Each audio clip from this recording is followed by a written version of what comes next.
The San Francisco 49ers have made another new addition to the offense in free agency, that via the way of wide receiver Christian Kirk. We'll dive into what he adds to this Niners team in 2026. George Kittle also gave a massive update on his recovery, got into his pitch to Mike Evans, which brought the Pro Bowl wide receiver over to the red and gold. And he also dove into some detail into what happened with Brandon Aiyuk, which continues to be one of the oddest, weirdest, and most confusing messes in recent Niner history. And we'll also dive into what one more thing the Niners have to do in free agency because they just lost one of their key offensive linemen to the Las Vegas Raiders. Welcome into the show. This is 49ers Access. Don't forget to like, share, and subscribe. Leave us that 5-star audio podcast review. And let's dive into what is, I guess, week 2 of free agency. Nothing's really happening. It's been kind of quiet. Yet the Niners are finding ways to incrementally improve their team with the likes of Christian Kirk. And I'm going to go on a limb or maybe gloat a little bit because I think I may have been the only person in the entire fan base. Now, that's kind of crazy to say, but I was one of the few people who publicly said, Christian Kirk can make some sense for the 49ers in 2026. I think Christian Kirk adds a lot to a team. Now, what I mean by that doesn't mean production-wise. I don't think he's a player that you gush over and say, 1,000 yards. But I do think Christian Kirk establishes a nice base level behind your top guys. So, he's a veteran, been around for a long time. I think he was taken 4 spots after Dante Pettis in 2018. So maybe there is some sense of buyer's remorse here by the 49ers, knowing that Dante Pettis is a career-long practice squad player, and Christian Kirk has received not 1, but 2, 3 contracts after his rookie deal. So there has to be some sense of made a mistake on that one if they already didn't feel that way. But what I like about this is that he's not Mike Evans. He's not going to be one of the 49ers' top wide receivers, right? Whether they draft somebody, whether it's Ricky Pearsall, Mike Evans next year, and maybe it's a great year 2 by Jordan Watkins, or it's a really random breakout by Cowing in year 3. Christian Kirk establishes that nice Mendoza line of, we're not going to bat below 200 in the wide receiver room. And for a team that was batting far below 200 last year, to put it kindly, with the likes of Malik Turner, and despite us loving Kendrick Bourne, not knowing the offense in playoff games, lining up out wide. Now, I like this for more than one reason. I think, yes, like we already talked about, there's a nice kind of baseline level of production of where Christian Kirk will be every single play. He's going to know the offense. He played in one similar the last couple of seasons in Jacksonville, now with the Houston Texans last season. He's somebody you can rely on, you can count on. He knows where to be. I think he's somebody who Brock Purdy would love to throw to. He also gives you a little bit of the gadget stuff. It's growing lesser and lesser as his career has gone on. But while Kirk has gotten older, now going into his year number 9 season, there is a level of reliability. You go to his last couple of years, you start off in 2022 with the Jacksonville Jaguars, 133 targets, 84 receptions. The next year, 12 games. There's a lot of injury here, so keep that in mind. 12 games, 85 targets, 57 receptions. 2024, 8 games, 47 targets, 27 receptions. Then last year, 13 games, 3 starts, 52 targets and 28 receptions. Again, it's not going to be an amazing, productive year when it comes to box scores, but I think the Niners need to find wide receivers that know how to play the position, that Shanahan's not going to get scared and gun shy of saying, I'm not going to play you in a big game.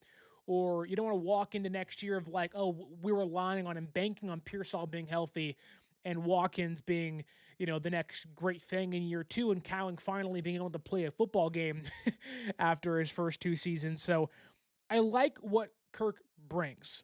As a veteran player, he's savvy. I think he'll be somebody Shanahan likes to coach. I think he's somebody who, if healthy, which had been a problem, he missed a couple games last year because of a hamstring injury, and has missed other games and other seasons for a variety of injuries. Health is a big concern for him, but I also think, and funny enough, he is like the one player I pointed to. I don't know when it was, but it was some point during the year where I said Christian Kirk is the reason you don't give up on Ricky Pearsall. And what I mean by that was, if you go to the prime of Christian Kirk's career, right? His last year with the Cardinals, 2021. He's 25 years old. After playing 12 games, then 13 games, then 14 games, he plays 17 games, starts 11, has 103 targets, 77 receptions for nearly 1,000 yards. The next year, gets a massive contract by Trent Baalke, that dumb idiot, who is somehow responsible for near single-handedly making the wide receiver market as crazy as it is, because he gave Christian Kirk a record-setting contract for a guy that didn't deserve it, but also for the Jaguars the next season put up over 1,100 yards on 133 targets and 8 touchdowns. He played like somebody that should have earned that contract, and for a guy that has been often hurt, I do think there is, for at least Pearsall's case, I think Kirk can teach Pearsall how to be a wide receiver at the NFL level, how to preserve your body, how to be healthy, how to be durable.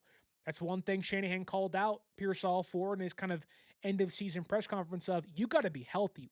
We as a team have to find a way to keep you healthy, but you got to be able to fight through this and remain healthy. So I think on a kind of lower level, like if you want to use a tiered system, base tier, bottom tier, CRT, if you will, Christian Kirk establishes a nice kind of veteran baseline for the Niners receiver core in 2026, where you walk in the next year and it's Mike Evans, it's Pearsall, who has a really high ceiling, albeit a low floor because he doesn't play much.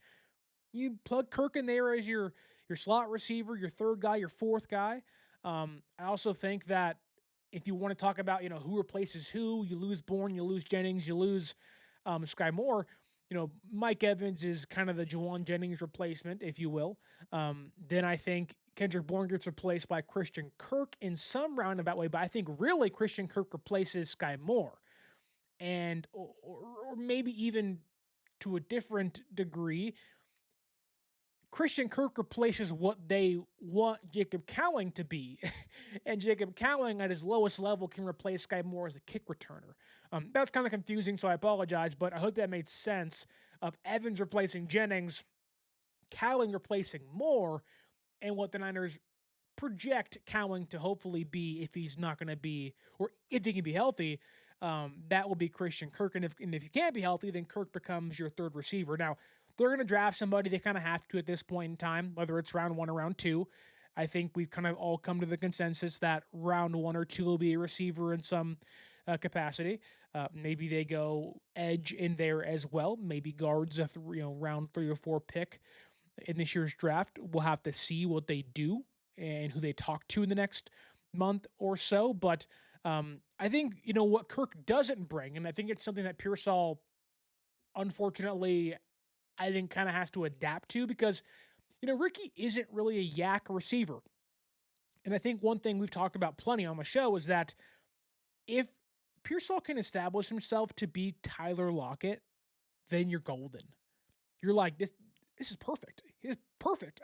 Like, he's a phenomenal number 2 wide receiver, and there's different sizes involved, and I get that. But what I mean by Pearsall being Tyler Lockett is you don't have to get a ton of yak. Have reliable hands, be a great route runner, and just fall down.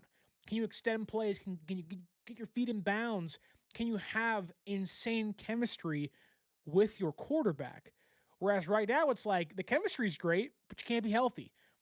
The yak isn't there. And so, okay, how do you mold your game to not be that player? And going back into what Kirk brings and how he can help Pearsall as a player, Christian Kirk is not a yak wide receiver, and he hasn't been. For a pretty long time, from what I can tell by his stats and everything, and watching him play with the Cardinals, he's not somebody who you're like, oh God, gotta love, or you gotta have him be a yak receiver. Like, his highest yak his entire career was 5.2 yards his rookie season when the Cardinals really didn't know what to do with him. They were having him run gadget plays and everything. And then over time, they kind of molded him into the receiver 2 slot receiver out there in Arizona, and it carried him throughout his entire career. But I think that Christian Kirk is like the ultra light, Coke Zero light diet version of Lockett, of like what you want him to be. I think Pearsall can learn from that and kind of find middle ground in between there, and maybe even exceed that if it's all comes to plan health wise. Because Pearsall is a great player when healthy, and I think that Christian Kirk, if Pearsall allows him to and accepts his guidance and teaching, I do think there is a positive outside of just, it adds a nice kind of foundation in the receiver room because, as a young player like Pearsall is and not being healthy and wanting to stay healthy and prove himself and earn that massive second contract in 2 years' time, or really 3 years' time, you got to pick and choose. Like, Mike Evans can provide a lot for Pearsall, but also I think Mike Evans can bring a lot to Jordan Watkins more so than Pearsall in regards to contested catches and being that kind of deep threat, even if you don't have the best speed, even if you don't have the best separation, can you go up and get it? That's what Watkins did at Ole Miss. And I think Kirk can kind of be the mentor for a player like Pearsall of just get down, man. Like, you don't have to be the next goat of yak. It's an odd way to say that, but just be a great separator and just go down. Yeah, yak's great. We all love yak. You get a yak, I get a yak. Who doesn't love you get a yak, right? Shanahan loves yak, but it does seem like now that they do trust the quarterback a heck of a lot more of not needing to rely on yak. Mike Evans is not a yak receiver. Pearsall ain't a yak guy. Now, Kittle can be. Christian McCaffrey can be.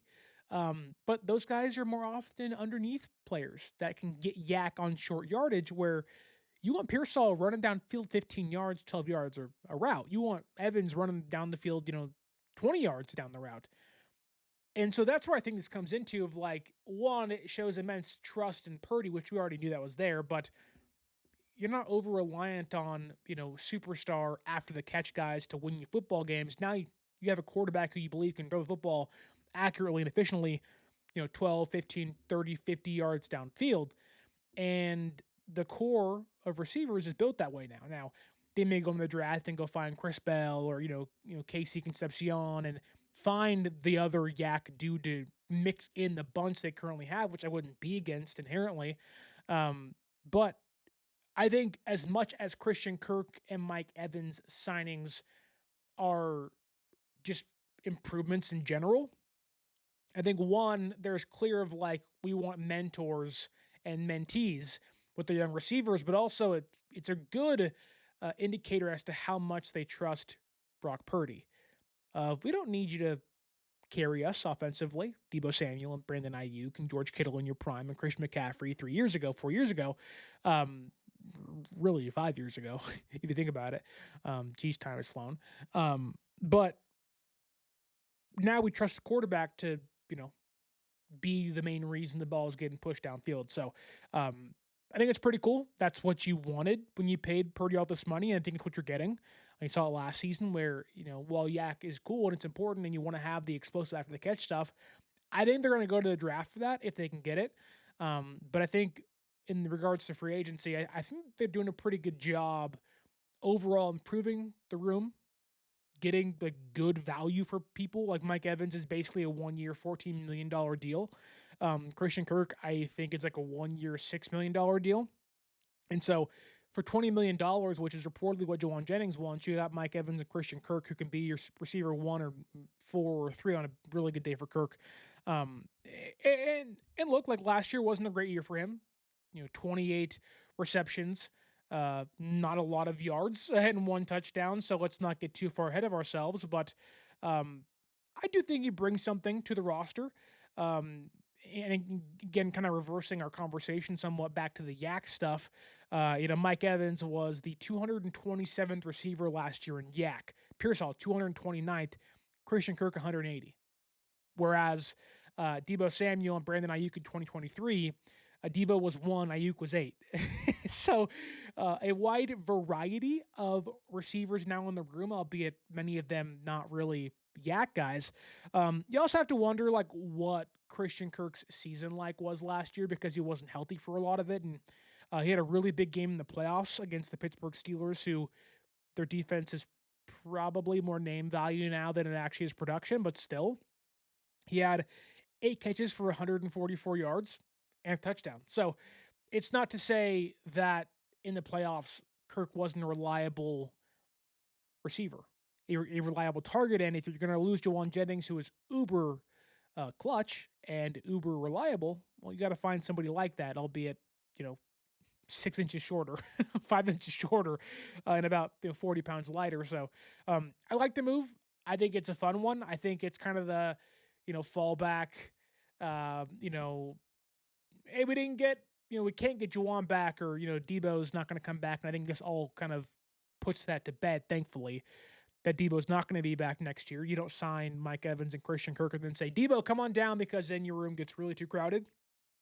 And I think the Niners should be pretty happy with themselves so far this offseason, because they've added a lot of places of need. They added some nice depth to the offensive line, to receiver, to other places, the defensive line for sure, linebacker as well. And so they improved punter. So overall, still a good, solid, like A- offseason. There's still things to do, still people to draft, and we'll see what happens with Joey Bosa, if that ever comes to fruition. Maybe it doesn't. Maybe it does. Who knows? I think they want it to. I think Joey's is waiting for the right deal, and I don't know if the Niners are going to be that team to give it to him, but should be fun. But what do you make of the Christian Kirk signing? Do you like it? Do you dislike it? Do you think it impacts Pearsall's game at all? Do you think it proves that this team is moving towards a less yak-reliant offense and trusting Brock Purdy more? Drop your thoughts down below. And now let's move on to our next topic of the day, that being George Kittle, because George Kittle was on the Bussin' with the Boys podcast, and he, as he often does, kind of tells all during these small interviews. And he recently discussed on the show why and what his pitch was for Mike Evans with the guys on Bussin' with the Boys. And he says that, according to Kittle himself, that Evans asked him to sell him on joining the Niners about 2-3 weeks before free agency. So, players talk. I know you're not supposed to, but players talk. Hey, what's it like in San Francisco? What's it like playing for Kyle? What's it like at the substation? What's it like playing in California? What is it like playing in front of the faithful? And, I think it's really interesting to see and hear Kittle be an ambassador for the franchise, being an advocate for the franchise. Mike Evans pointed to Kittle's response as a reason why he wanted to sign in San Francisco. So, again, it's pretty interesting to see and watch what George Kittle had to say about the how do I word this, about the recruitment of Mike Evans. And so I'll give Kittle the floor here to share with you what he had to say. But I think it's pretty interesting. I think it's interesting to what Kittle had to say. I think it's pretty interesting, what Kittle, how big of a role he played in getting Mike Evans to the 49ers and really being responsible, maybe not single-handedly, but responsible for this team's biggest free agent signing of the year so far. So, George Kittle, why don't you go ahead and see if I can here. Take us away. For me. Sorry, bud. Mike Evans, selling him on the Niners. When he hit you up and said, sell me on the Niners. Yep. Before we went off on that tangent of... Yeah, sorry. I think one of the biggest things I said is that the Niners organization puts so much money back into the players and like how they take care of us, how we travel, how our facility is ran. Like we have, I hear like one of the things that makes sense to me, like if you were playing in the NFL, like you're like, oh, I'm going to the NFL. They provide breakfast, lunch, and dinner for you 7 days a week, right? Well, not every team does that, like, which is insane to me. Like there's teams that like, hey, the kitchen's closed at noon on Thursday. You guys are on your own. And I'm like, that doesn't make any sense. Like our kitchen's open all the time. We have a nutritionist that's full time. There's teams that have a part-time nutritionist. Like, how does that make sense? And then like the way we travel, all the starters, we have like 30 lay down beds for all the starters and people that are over like 6'4", so they can travel comfortably because we're traveling, what is it, like 45,000 miles this year? we're going a lap and a half around planet Earth with how much travel we're doing. It's like, that's why you should travel. And then our owner does everything he can, like, to put money back into the team. Like, we have health days twice a week that they pay for everything from massage to acupuncture to body specialist to fascia therapist. So it's just like, Jed does such a good job of putting money back in the team so that we can be at our best. And yeah, unfortunately, we were incredibly hurt last year, but I mean, some of that's luck. Some of it's, I mean, I don't even know what the answers are. Like, we're looking into that, but I just think our organization is ran like an NFL team is supposed to. Like, if you ask a 10-year-old kid, like, what would you expect an NFL team to do? Mhm. We do all of that plus more. Yeah. So I kind of just sold them on the organization. Also, we have a fantastic culture. Like, I mean, you've probably played on teams before. They were like, I couldn't stand like 10 guys on the team. I mean, the last 5 years, there's maybe like one guy I'm like, he's not my favorite, but like, I don't hate him. Yeah. And so like, we have a great culture that was built by the players that are still there. And I don't know, we hit people really hard in the face and we play really well. That's good. It really sounds like a lot of George Kittle's pitch to Mike Evans was, you're an older guy. We take care of our older players out here. You're going to be 33 years old next year. And this is a team that is very eager, is very open with how they pour into the players, albeit the injuries have been catastrophic at times, to say the least. But for a player like Mike Evans, who feels like he has so much more to prove, and that includes proving the Buccaneers wrong and proving maybe even some of their fans wrong, of like, I want to go to a great culture, that trusts me and can, kind of incorporate my family and my kids and, make us feel comfortable and safe, but also that takes care of the player personally. Like, Kittle didn't talk about the quarterback, and I'm sure he did in maybe other conversations, because why wouldn't you? I'm sure he talked about, Kyle and everything, and that goes into the culture stuff for sure. But it seemed like a lot of it was health and, personal hygiene, if you want to call it that, I guess. And kind of, wellness and care, right? Massages and nutritionists. And, I think Eric Armstead, despite the injuries he had in San Francisco, he talked about it, about, the Niners are one of the best when it comes to, nutritionists and therapists and just being all around there for the player. And that's really important. Kittle talked about in the clip that was somehow like 4 times the speed. So I apologize for that. Sound like Alvin and the Chipmunks there for a second, but that's some way to circumnavigate demonetization and also maybe lessening the length of your Twitter clips to fit it in 220. But that's a conversation for a different day. That said, it does seem like that was a big selling point for Mike Evans. Okay, I can come to San Francisco because, like, again, there was no reason for Mike to come here other than, well, I'll rephrase that. It wasn't like the Niners were, calling out to him of, oh, Mike, we need you. Oh, and Mike wasn't like clamoring to join San Francisco until hearing all the pitches everybody had. But like, he could have easily gone back to Tampa Bay, right? He could have easily gone back. But whether it was because of the head coach and the quarterback and everything and the winning ways they've had out there in, at Levi's, a lot of it, though, according to George at least, seems to be less involved in the quarterback play and the head coaching stuff and the offense and the winning, although those things are important. When you're 32 going on 33, coming off of your real, like, true first injury-riddled season, you don't want that to happen. You want to be there for your kids and for your family, and you want to be able to end your career when you want to. And I think we saw what the league thought of Mike Evans based on the contract he got. Only like $14 million for 1 year, which Mike Evans 5 years ago would have got you $30 million or $28 million a year. You would have got the Aiyuk deal, really. But now when you're going on 33 years old, you have to value your health and the way you carry yourself and everything. So, good on George being an ambassador for the franchise, but also, good on Mike Evans for coming to San Francisco and taking a chance and maybe ignoring some of the things that have happened in recent years and Brandon Aiyuk and the injury stuff. And, hearing from an inside voice saying, like, look, the way the Niners do things, despite some of their pitfalls at times on the field or behind the scenes in the front office, they do what it takes to take care of their players. And I think that is something we don't really hear about. Like, as a fan, as a media member in some capacity, we often, hear about the complaining. And I get it. The injuries are aplenty. There's reasons to be upset and bicker and argue and yell at John and yell at the front office. And I've done it too. right? I got on the same podcast right here and complained and yelled and been like, really, John, you got to fix this.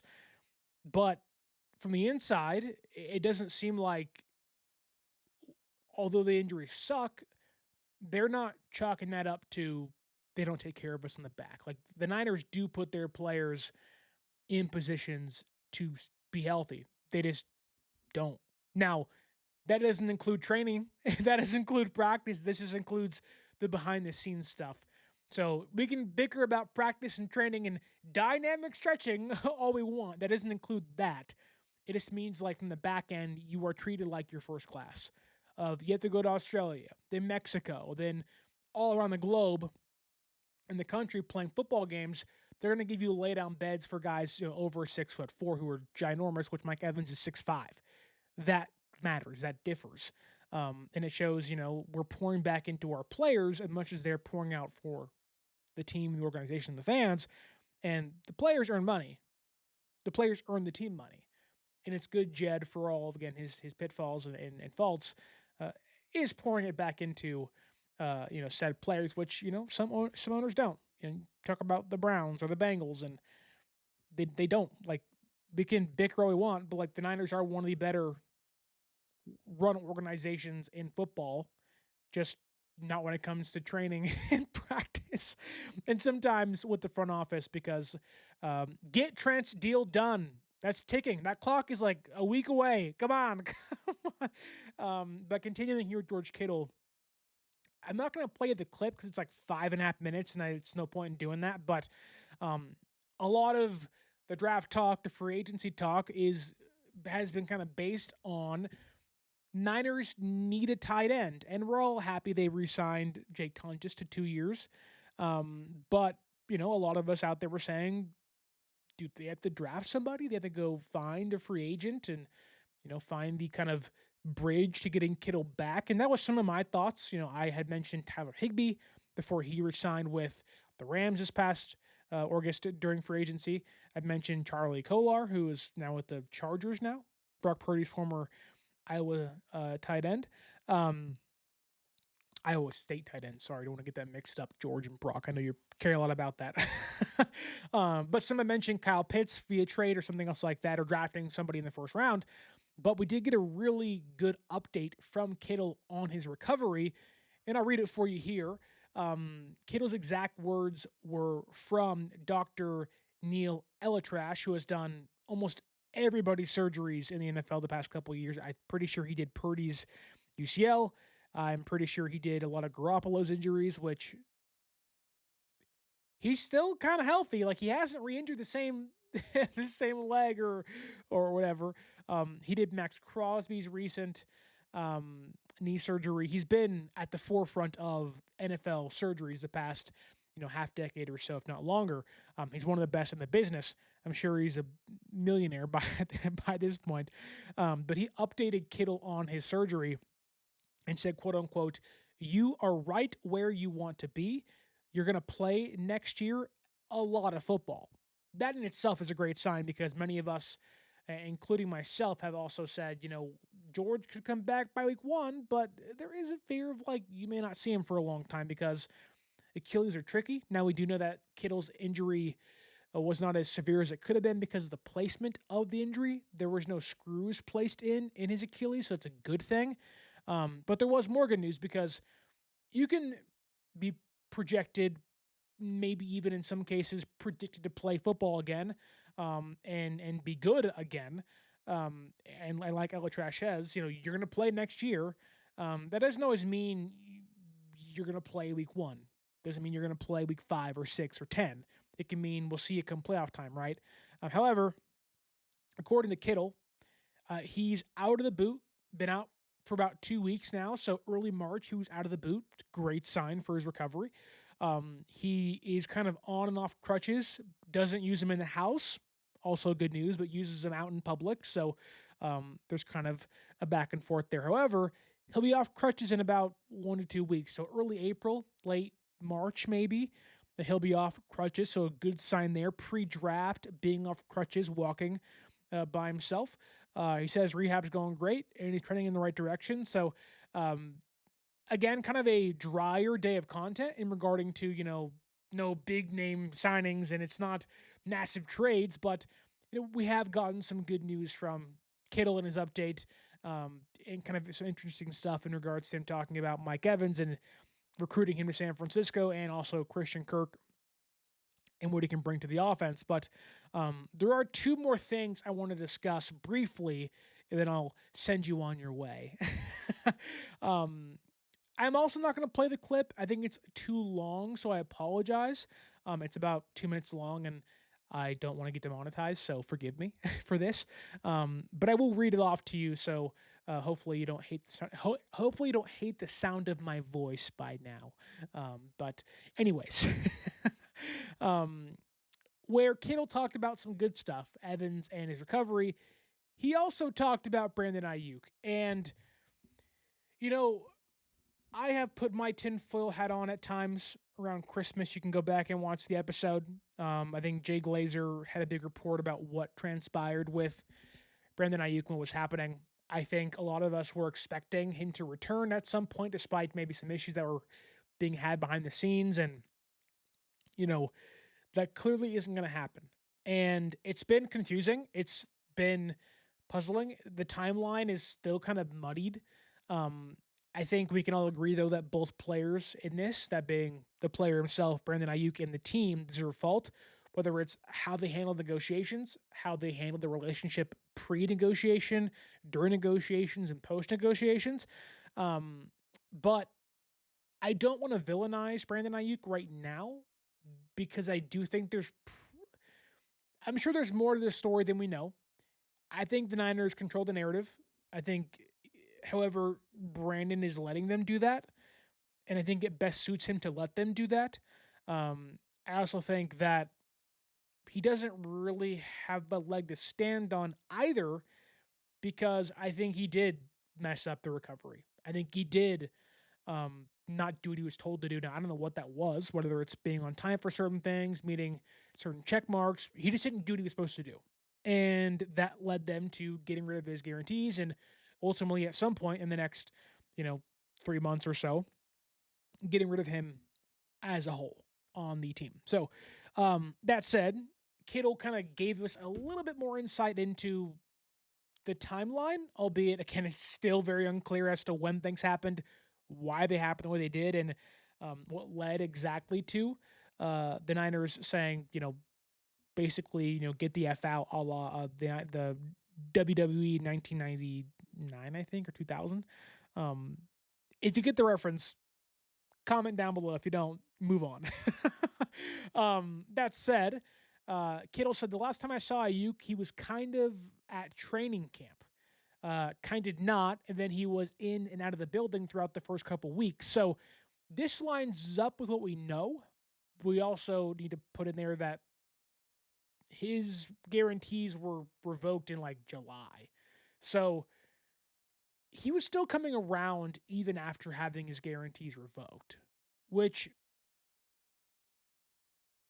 I don't know if that indicates he was willing to play without the guarantees, or was only coming in for rehab, or wanted to kind of soften the blow of it. Maybe he was reprimanded and they said, we'll give you them back. And then he just kind of went AWOL. Again, it's really confusing. There's like a very broken timeline of like, well, this fits here and that doesn't fit there and everything. So what we understand now is that Aiyuk was at training camp, involved in some capacity. We know this for a fact. He was on the videos. He was running around during preseason games looking pretty good, I may say, for a person coming off of a massive knee reconstruction, basically.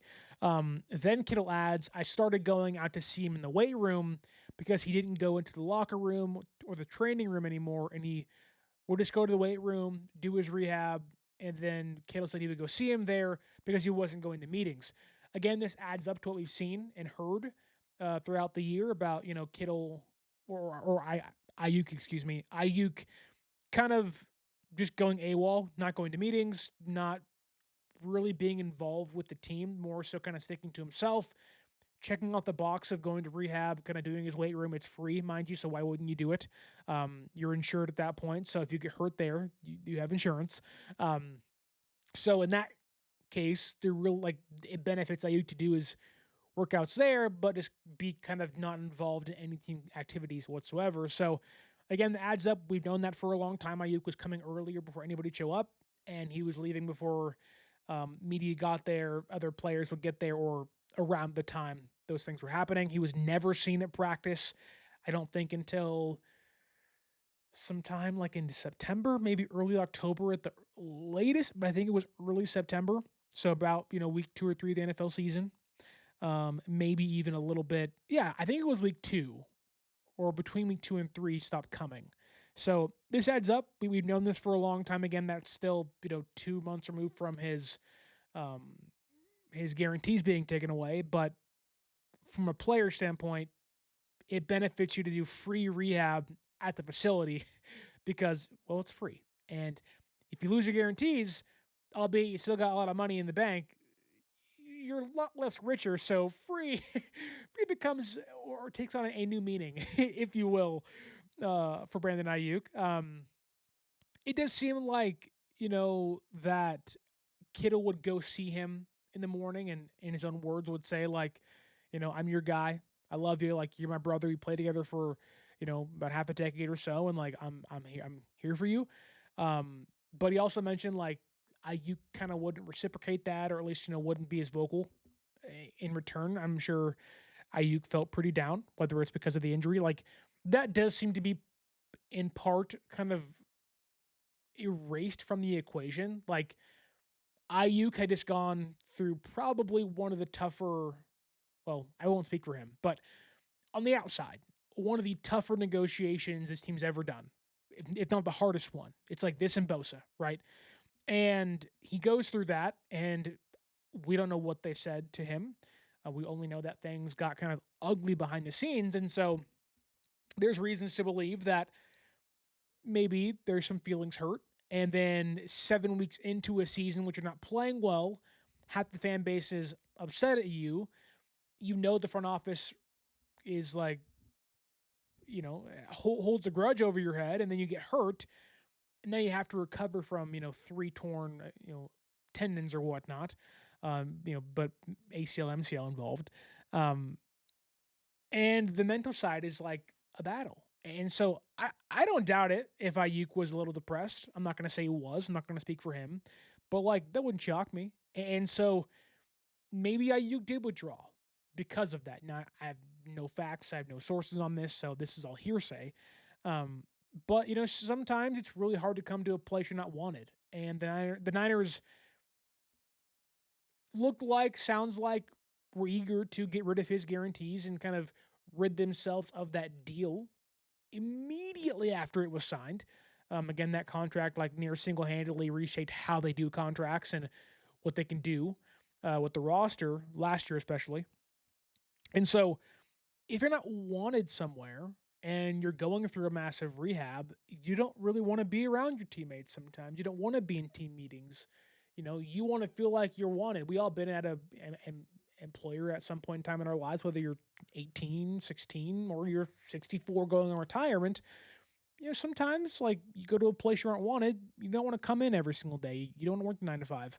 Like I am currently in the middle of a career change myself, and it's tough. It's really hard. Just that hurdle getting over it is hard. Of like, failure, or it's my schedule's changing and my life's changing, and like sometimes that can be a lot of change really fast. Like, not to give you too much into my life, but like I'm going through a career change. My wife and I are looking for a new house to buy, and like it's a lot. And we're trying to get out of the current house we're in, and it's like it's a whirlwind happening and everything. And it's like our heads are going back and forth on a swivel, and we're trying to figure things out. But for Aiyuk in this case, to kind of humanize him, which I think has been lost on many of us as fans, and in the media at times, it's like because you want to be team first, and I get that you root for the team, the name on the front, not the name on the back. However, like Aiyuk's still a human being, and I don't think he walked into the most loving environment upon his return from the injury, and really even from signing a deal. So I'm not saying he's without fault. He's not. He did a lot of stupid stuff, whether it's during negotiations or afterwards with Shortsgate and everything. He didn't play well, so it's kind of like, whatever. But I don't know. But going back to Kittle for a second, he mentions like, I don't know what's going on. I don't talk to John. I don't talk to Kyle, which does shock me because I know players don't want to get involved in certain things, and Aiyuk hasn't really talked to anybody. But Kittle did say that when Aiyuk saw or heard of Kittle getting hurt in the playoffs, Aiyuk did text him and tell him, I'm thinking of you. So it's not as if Aiyuk is entirely off the record or, off the grid. He's still there, and I think he does care about the players and his teammates. Like, why wouldn't you? I think if you told him, like, what do you think about Purdy and Kittle and Christian McCaffrey and those guys, I'm sure he would give you a gushing review. It just seems like he's in a spot where he realizes he isn't wanted and he has no reason to come and hasn't had a reason to come all year. So, why show up? And I'm sure I wouldn't either. If I had my guarantees revoked, like, why would I come to work? If someone told you, like, hey, you want to work for us and we're going to pay you, a good chunk of change an hour or give you high salary, but then after, some issues you've had, revoke your salary and say you're going to come in and there's no guarantees you're going to get paid. And I understand that you already got paid, but like your future guarantees, all that's back pay. You're not getting anything forward, right? You probably wouldn't be too happy. So,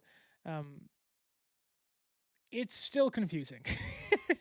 It's still a mess. And I really don't think we're ever going to know, which sucks because, not to say I want to know who's the villain and who's right and who's wrong, but it's just so confusing. It's like a massive plot hole put inside a story, and you're like, wait a minute, what happened? Like, we just jumped from A to C. Where is point B? Like, where is the plot line? Where's the through line here? And it's like, well, it's all headcanon. It's never, like concrete evidence. And so it's really confusing. It's like watching, Memento, and you're like, wait a minute, how do I go backwards in the story and figure it out? And it's like trying to figure out Inception of like, is he really dreaming still? Is he not? Like, I don't know what's going on. But I really don't think we're ever going to hear about it. I think Aiyuk, if he signs elsewhere or is traded elsewhere, will be asked about it, but I'm sure he'll give you the exact answer of that's behind me. I'm moving forward. You're not going to get an expose on Brandon Aiyuk, at least from him. Maybe Mike Silver put something out. I don't know, but even then, like, not to say Mike isn't reporting against the team, but his contacts are more so in the team rather than the player, at least in this case. I love Mike. I think he's great at his job, so I'm not coming at him either. I'm just saying, like, the odds are you're never going to hear Brandon Aiyuk's side, which sucks because I think it deserves to be heard. But also, like, I think San Francisco is pretty. I think San Francisco had every right to take away his guarantees. I think he gave them the opportunity. They took it, and here we are. He shouldn't have given them the opportunity. They shouldn't have given him the deal in the first place, and we could have avoided the entire mess. So I digress, though. Moving on. One last thing San Francisco has to do in free agency, but first, I want to remind you to utilize our promo code 49ersaccess, 49ERS, ACCESS at SeatGeek.com to save yourself $20 off your first purchase, whether it's concerts, baseball. The World Baseball Classic just ended. USA, it choked! But if you want to see some MLB action in the next, 7 months, go to SeatGeek.com, use that promo code 49ersaccess, buy your concert tickets, pre-order some football tickets when the schedule comes out. The NBA is still in full swing. I know you're out there using the code. Use it again and again. Change your accounts, change your cards, find ways to get discounts. Gas is $5 and even higher in some places. You can save yourself $20 on anything. You'll do it. And I'm giving you a free gift. So do it and use promo code 49ersaccess at SeatGeek.com. That's 49ERS ACCESS@SeatGeek.com. But wait, there's not more. I'm sorry. Anyways, let's get into the latest departure of the Niners free agent class, that being Spencer Burford. Now, he was not supposed to come back. We knew this. He was never going to get a deal with the Niners, at least if it wasn't for like a 1-year, $6 million deal. I don't think with the contract San Francisco has signed this offseason, so that's like Mike Evans and Christian Kirk and those bigger names, depending on how much, and Andre Greenlaw, I don't think they're going to be in a place to get a bunch of compensation picks next year, which sucks, and it's not really how they've done things in the past, but they're inking everybody the 1-year deal. So I think in their mind, like if these deals go wrong, we'll get comp picks in 2028 or 2027. No, 28 when maybe all the departures leave. So it's kind of a weird, not even like a reset, but like kind of a weird getting away from what they've been known to do in recent seasons, which now the Seahawks are doing what the Niners used to do of like, let everybody go. We'll draft your replacements and we'll get comp picks in return. But anyways, Spencer Burford is signing a deal with the Las Vegas Raiders to become their next left guard. We have no idea what the money value is. We have no idea what the salary is. The guarantees are. If it's a big deal, maybe it can get around and maybe get a comp pick back, but I don't think it'll be that. I'm assuming it's probably a 2-year deal. Usually guys that sign late or at least in week 2 of free agency don't get more than 2 years. So we'll see what happens. Maybe it's 3. I just don't see that. But he does reunite with Clint Kubiak, who is now the head coach with the Raiders. So there is the first, I think, ex-Niner to join the Raiders now. But that leaves a whole left guard. Now, we'll see what happens with Ben Barch. I think he visited with the Lions yesterday or a couple days ago. So, the Niners don't really have a left guard right now, unless you want to place Brett Toth there, which I don't. But also I think it kind of points us to, what the plan is that you can go receiver in round 1 or round 2. You can go edge in round 1 or round 2. But eventually you're going to have to draft a guard. And I do have a worry that we saw the Niners last year try to find an offensive lineman. They thought they were going to get one when the Raiders drafted in the 3rd round, 2 of them ahead of them. So they kind of lost out in that case. But now you're coming into this year where you need it. Last year you didn't need it. You just wanted it, right? Now you need it.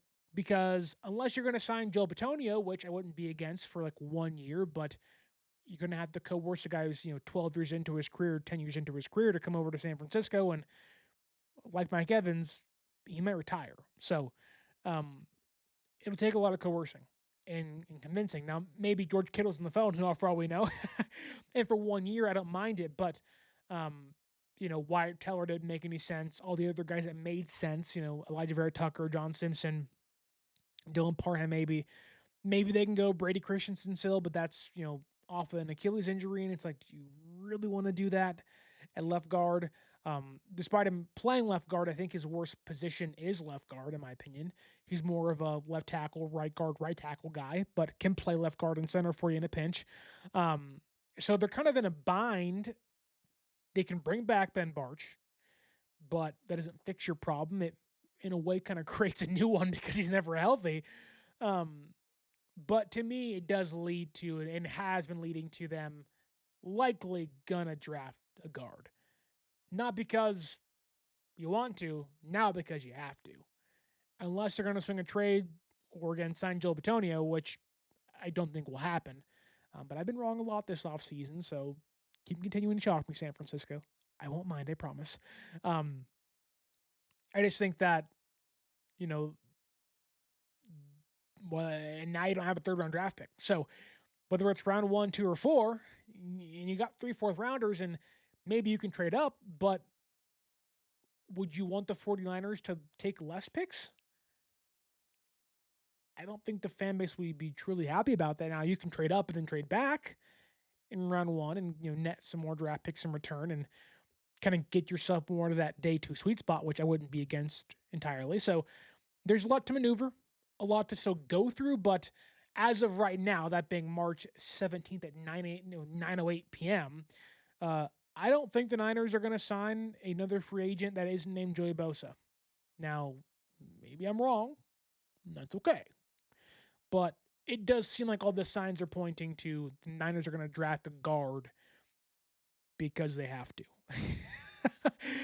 Previous years, they didn't have to. Now you have to, unless you do something pretty big. But you also want to get younger there.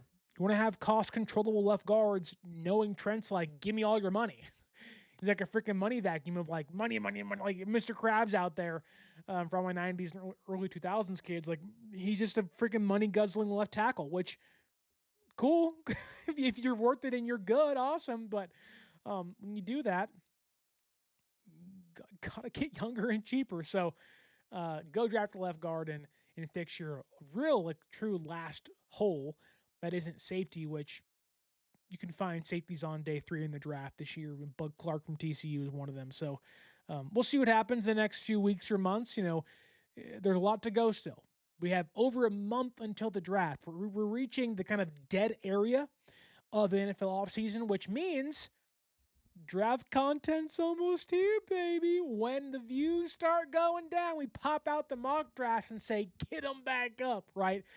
But don't forget to like, share, and subscribe. Stay tuned for more free agency talk, conversation, coverage, and draft content coming your way in the next few weeks. We'll do mock drafts, positional breakdowns. We'll get into the nitty-gritty of the NFL draft. What day 3 prospects, albeit San Francisco doesn't have picks then, which is kind of good for me. But which ones can surprise you? Which ones should you stay away from on day 1? We'll get into all of that in the coming weeks and next month. It's going to be awesome. It's one of the best times of the year. The post-free agency lull of NFL coverage is where we shine. It's a great time to be alive. That said, though, like I already said, like, share, and subscribe to the show. Leave us a 5-star audio podcast review. Follow us on social media at 49ers_access is the X or Twitter. 49ers.access is the Instagram.